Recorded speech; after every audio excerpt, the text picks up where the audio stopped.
오늘은 산업 인사이드를 준비했습니다. 늘 자동차 산업에 깊이 있는 인사이트를 주시는 분이죠. 대림대 자동차학과 이호은 교수 모시고 2차 전지 펀더멘털 국내외 환경에 대해서 살펴보도록 하겠습니다. 어서 오십시오. 네, 안녕하세요. 오래간만에 오셨습니다. 네, 오랜만에 왔습니다. 한 두어 달 만에 오신 것 같은데 그 사이에 네네. 많은 일들이 있었습니다. 아, 그렇죠. 네. 예.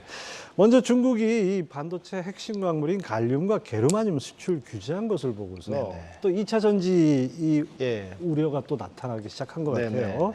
2차 전지 핵심 광물 재련 공정은 전부 다 뭐 한 절반 이상은 중국이 차지하고 있잖아요. 네네. 이 부분 문제 없을까요? 일단은 양극재 시장에서는 우리나라가 다소 선방을 하고 있는데 가장 큰 문제는 이제 음극재 시장입니다. 음극재의 주 원료가 이제 그 흑연 쪽이거든요. 예. 근데 흑연 같은 경우는 전체 전기차 배터리 원가의 10에서 15% 정도를 차지하는데 문제는 중국 업체가 전 세계 흑연 광상이 한 45개 정도 있는데 예. 그중에 30개를 이미 차지하고 있다는 거죠. 예. 그리고 이제 중국의 음극재 제조기업이 6곳이 전 세계 생산량의 90%를 독차지하고 있거든요. 결국은 탈중국이라는 게 현재는 불가능한 상황인 거고 또 한 가지 CATL 같은 경우는 리튬 가격을 가지고 광산에 많이 원자재를 확보한 다음에 가격을 가지고 좀 핸들링을 합니다. 예. 그러다 보니까 후발 주자들을 좀 경쟁을 하면서 리튬이온 배터리 가격을 15% 정도 이제 낮추면서 후발 주자들이 따라오지 못하도록 경쟁을 하고 있거든요. 이런 부분들이 조금 전에 말씀하신 것처럼 핵심 광물에 있어서 우리가 탈중국이 가능할까 이런 우려를 자아내는 배경이 아닌가 이렇게 보고 있습니다. 중국이 제조 기술과 함께 그 원재료를 쥐고 있으니까 네네. 사실 양날의 칼을 쥐고 있는 그런 그렇죠. 셈인데요. 뭐 중국 업체가 이제 전 세계 배터리 시장을 놓고서 우리 기업과 아주 치열한 경쟁을 벌이고 있는데 이거 그러면 이제 우리가 완전히 1등으로 올라설 가능성은 희박하다 이렇게 봐야 되나요? 점차 좀 희박해지는 걸로 보여지는데 이제 전 세계 배터리 시장의 시장 점유율을 볼 때는 이제 두 가지 방법이 있어요. 뭐냐면 전기차 전 세계에 판매되는 게 절반이 중국에서 판매되거든요. 그렇죠. 그러니까 중국을 포함시키느냐, 중국을 배제한 나머지 시장을 가지고 평가하느냐 이 두 가지로 나뉘는데요. 중국을 포함시키면 당연히 중국이 1등입니다. 예. 뭐 CATL이 1등이고요. 그다음에 BYD고 그다음에 우리나라 한국의 LG 솔루션이거든요. 근데 시장 점유율이 결국은 CATL이 뭐 35.9% 상당히 높죠. 그다음 BYD가 16%니까 두 기업만 합하면 50%가 넘고요.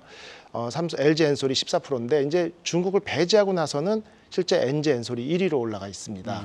그런 부분이고 또 이제 유럽 시장이 격전지거든요. 예. 왜냐하면 IRA 때문에 현재 미국에서는 중국 기업의 진출이 다소 불확실성이 있고 중국 기업 내수 시장은 이미 그 전기차 보조금이 작년도로 중단됐거든요. 그렇죠. 그러니까 유럽이 격전지로 떠오르는데 재작년까지만 한국 기업들이 유럽 시장에서의 시장 점유율이 68% 선이었거든요. 근데 작년에 64%로 떨어지면서 중국이 점차 그 시장을 뺏어오는 어떤 경쟁 구도거든요. 그러다 보니까 앞으로 배터리, 리튬 가격이 최근 4년 동안 8배나 올랐어요. 예. 또 이런 분들을 커버하기 위해서 소재의 다양화가 필요하다. 결국은 알칼리 금속 중에 일종인 나트륨을 이용해서 배터리를 만들자. 가능합니다. 물론 이제 어떤 효율이나 에너지 집적도는 좀 떨어지는 예. 부분이 있는데 전 세계 매장량이 리튬의 400에서 1000배 정도 되고 워낙 많죠. 그 희소금속이 아니죠? 그렇죠. 그냥. 예. 그다음에 또 충전소가 이제 점차 많아지다 보니까 이 충전 주행 거리가 동일한 무게에서 꼭 뭐 400km, 500km를 가될 필요성도 없거든요. 그러다 네. 보니까 차세대 배터리에 대한 어떤 관심들이 많이 있다. 이렇게 볼 수 있습니다. 네.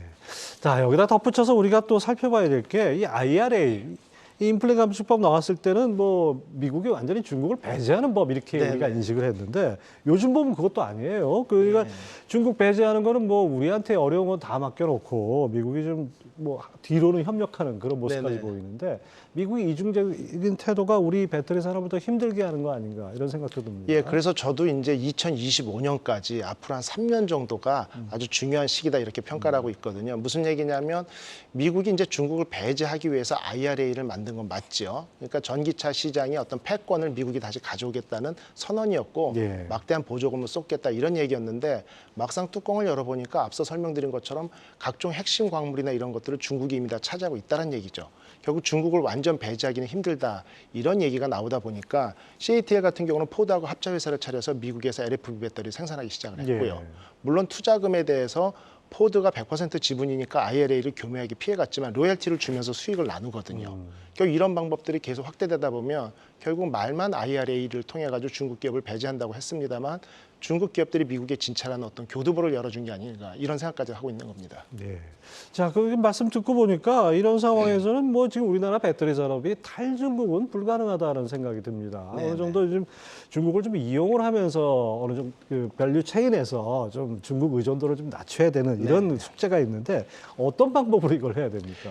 일단은 조금 전에 설명드린 것처럼 다 두 가지죠. 원 소재 확보가 중요하거든요. 근데 여기도 이제 불확실성이 있습니다. 뭐냐면은 칠레나 아니면 아프리카, 중남미 등을 통해 가지고 각종 원 소재나 광산을 확보하는 전략을 펴고 있는데요. 문제는 IRA 중에 이런 항목이 있거든요. 우려 국가의 기업체는 배제한다는 항목이 있는데 네. 이 부분들이 어떻게 적용될지가 아직 모르거든요. 그럼 완전 고무줄처럼 적용되는 거 그렇죠. 아닌가 싶어요. 근데 그 우려 국가라는 게 이란이나 러시아나 중국이 포함되잖아요. 근데 이제 재밌는 건 SK온이 칠레 리튬 업체하고 협약을 맺었습니다. 장기 공급 계약을. 예.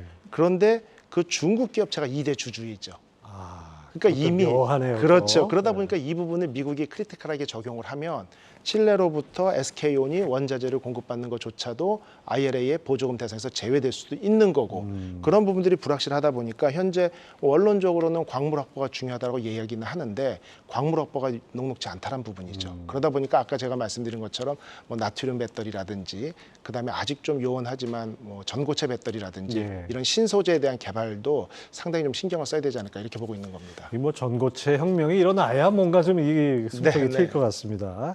자, 앞서 잠깐 언급해 주셨는데 요즘 배터리 시장은 뭐 사실 충전소가 늘어날수록 뭐 긴 거리 갈 필요도 없이 네. 가격이 우선이다. 이른바 가성비 우선이다. 이렇게 이 부분이 강조가 되고 있는데요. 이 부분에서 우리가 집중할 수 있는 부분이 있을까요? 일단은 LFP 배터리가 이렇게 떠오르게 된 계기는 일단 3원계 배터리에서 다소 좀 화재가 많이 발생했었죠. 최근에는 좀 잠잠해졌습니다만 그런 화재 위험성, 열폭주의 위험성이 LFP 배터리가 다소 낮다. 네. 좀 안정적이다 이런 얘기고 생산 원가도 3원계보다 20-30% 저렴합니다. 그런데 이제 특히 에너지 밀도 같은 경우는 좀 낮기 때문에 60% 수준밖에 안 되고요. 특히 저온 성능은 떨어지거든요.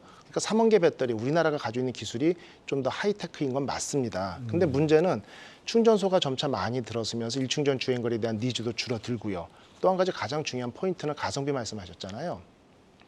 작년 기준으로 미국에서 판매되는 모든 승용차 트럭을 포함한 에버리지 평균 구매 가격하고요.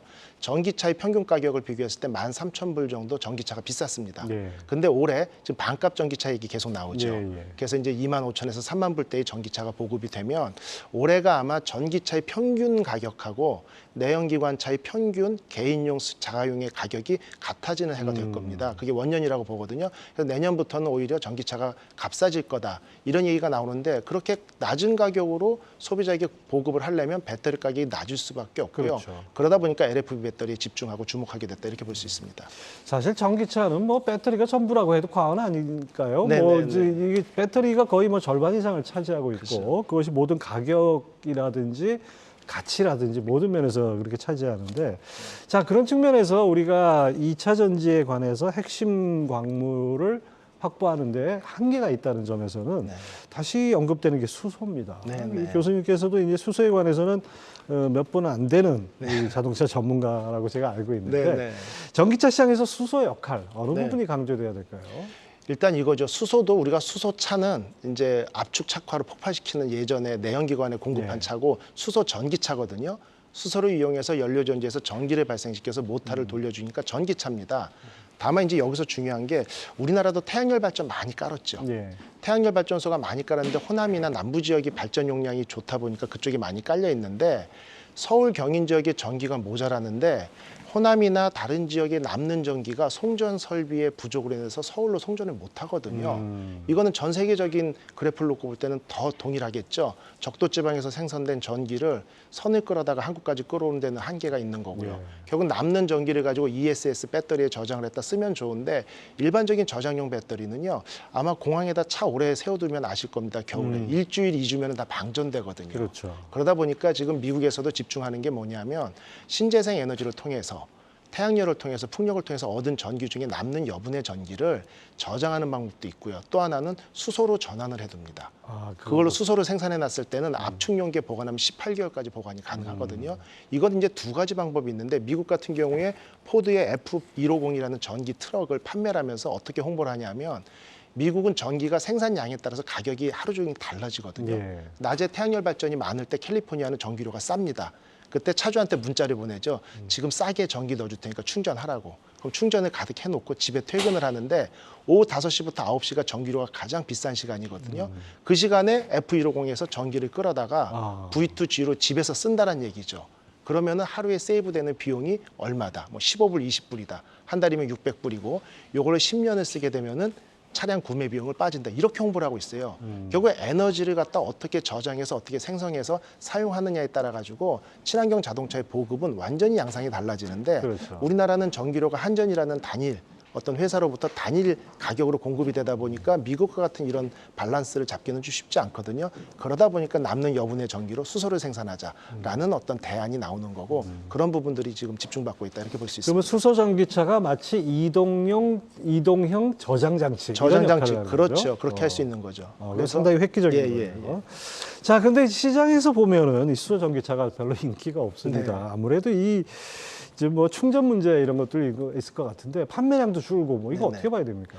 실제 이런 부분들은 이제 우리나라가 수소 전기차 가장 많이 판매되고 있는데 실제 이제 해외를 보면은요 친환경 정책을 펴고 있는데 가장 중요한 게 자국 산업 보호입니다. 그게 최우선이거든요. 예. 그러다 보니까 EU만 해도 내연기관 판매 금지를 핀란드나 네덜란드는 2025년인데 독일이나 프랑스는 35년, 40년을 얘기하거든요. 자동차 산업이 중요한 포션을 차지하니까요. 예. 중국 같은 경우는 2030년에 수소 굴기라고 수소 충전소 1000곳, 10만 대 보급하겠다고 해놓고도 첫 차는 언제 출시하겠다는 얘기는 없어요. 이 얘기는 그 수소 전기차에 대한 기술 보급이 안 돼 있기 때문이거든요. 그러다 보니까 어느 정도 이런 기술이 모든 자동차 제작사한테 보편적으로 적용될 수 있고 생산 어떤 능력이 됐을 때 수소 경제가 확 살아나지 않을까 이렇게 보고 있는 거고 또 한 가지 현재 개발된 어떤 수소 전기차 있는 수소 스택이요. 예. 이런 부분들의 내구성이 일반 내연기관에 비해서 상당히 좀 뒤떨어지는 면이 있는데 그런 어떤 기술 개발도 따라가야 되지 않나 이렇게 보고 있습니다. 그러니까 지금 말씀 들어보니까 뭐 충전 인프라도 좀 부족하고 네네. 아무래도 좀 안전성에 대한 그 인식이 아직 획기적으로 개선되기 좀 네네. 어려운 뭐 이런 점이 수소 전기차 보급의 저해 요인이 아닌가 싶은데 이거 하루아침에 개선되기 힘든 거 아닙니까? 힘들죠. 특히 이제 안정성 문제는 이제 저는 전문가 입장에서 답답합니다. 왜냐하면 제가 4년째 수소 전기차를 타고 있거든요. 그러세요? 그런데요. 실제 그 수소 스택이나 연료 고압 탱크를 갖다 제작을 할 때 총탄 투과 실험, 용광로 실험 다 거쳐서 안전이 검증이 됐습니다. 그런데도 불행하게도 제 딸한테 수소 전기차를 권하는데 폭발할까 봐 위험하다가 안 탄답니다. 이제 이런 부분들은 어떤 대국민 홍보나 이런 걸 통해 가지고 안전성을 널리 알려야 되고요. 충전 인프라는 좀 더 아쉬움이 있습니다. 네. 뭐냐면 이게 고압 가스는 맞거든요. 폭발 위험성도 있고요. 근데 고압 가스다 보니까 이 충전을 해주는 사람이 고압 가스 관리 기사 자격증이 있는 사람만 하게 돼 있어요. 그러다 보니까 저녁 8시나 10시 문을 닫게 돼 있죠. 지금 3군데서 셀프 충전을 시범으로 운영하고 있는데 뭐 안전에 상당히 민감한 유럽 같은 경우도 55대의 수소 전기차를 문 대통령이 프랑스에 수출하고 가서 시승도 하고 했을 때 택시 기사들이 셀프로 넣을 수 있도록 제도가 돼 있거든요. 예. 그럼 지금 한 170여 개 보급된 충전소가 24시간 운영이 가능하다고 하면 곱하기 2배 효과가 내는 거죠. 그런 부분들은 제도적으로도 좀 개선이 될 수 있지 않나 이렇게 보고 있습니다. 예, 그렇군요. 아무튼 뭐 시간이 좀 걸리긴 할 것 같습니다. 자, 친환경 에너지에 대한 뭐 주요국 정책을 봐도 그렇고 지금 산업 변화를 봐도 그렇고 아주 네네. 거대한 트렌드가 바뀐다. 이거는 누구나 다 감지하고 있지 않습니까? 네네. 이걸 투자 측면에서 어떤 점을 좀 더 고려해 봐야 될까요? 당장의 어떤 인기보다는 지속 가능성을 보는 게 맞고요. 최근에 아주 급등하는 어떤 회사의 주식 같은 걸 보면은요. 저희가 평가를 해보면 전체 회사의 밸류가 그 회사의 25년 영업이익률을 능가하거든요. 25년치를 한꺼번에 예, 합쳐서. 25년치를 다 합해야 지금의 밸류를 도달할 수 있을 정도로 그러니까 어느 정도 버블이 있고 상당히 핫한 어떤 분위기인 건 맞는데 결국 말씀드린 것처럼 지속 가능성하고 또 한 가지는 우리가 친환경 자동차나 신재생 에너지 관련 부분에서는 탈중국이 필수적인데 현재 쉽지 않다고 제가 말씀드린 것처럼 앞으로 3년 정도 요 기간을 좀 중요시하면서 탈중국이 어느 정도 가능하고 어느 정도로 이제 투자한 기업체가 그 원 소재 확보나 이런 부분에 대해서 신경을 쓰는지를 면밀히 검토하는 게 지속 가능성에 대한 어떤 컨펌이 아닌가 이렇게 보고 있습니다. 네, 밸류체인도 그렇고 뭐 안전성도 그렇고 멀리 가려면 같이 가야 된다라는 말이 다시 한번 떠오릅니다. 자, 대림대 자동차학과 이호근 교수 함께했습니다. 말씀 감사합니다. 예, 수고하셨습니다.